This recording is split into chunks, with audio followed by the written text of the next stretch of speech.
જય માતાજી મિત્રો, કેમ છો? મજામાં જશો? તો આજે આપણા દશામાના વ્રત ચાલી રહ્યા છે અને દશામાના વ્રત આજે છઠ્ઠો દિવસ થઈ ગયો છે અને વ્રત હવે બસ 4 દિવસ બાકી રહ્યા છે અને પછી આપણે દશામાને એમની વર્તવણી કરાવવાની છે અને આટલા દાડા આપણા ઘરે રહ્યા આપણે બસ મસ્ત આનંદ આવ્યો, ખુશી મળી અને હું તો એમ કહું છું કે દરરોજ આપણા સપનામાં રહે, ખુશીમાં રહે અને દરરોજ ભાઈઓના બહેનોના સપના પૂરા કરે એવી હું બધાને પ્રાર્થના કરું છું અને જય માતાજી, જય દશામાં એ બધાને સુખ આપે.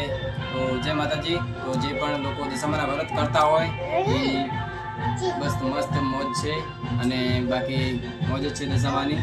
તો હજી સુધી મારી ચેનલને સબસ્ક્રાઈબ ના કરી હોય તો પ્લીઝ ચેનલને સબસ્ક્રાઈબ કરી દેજો અને ટૂંક જ સમયમાં મારા 2000 સબસ્ક્રાઈબ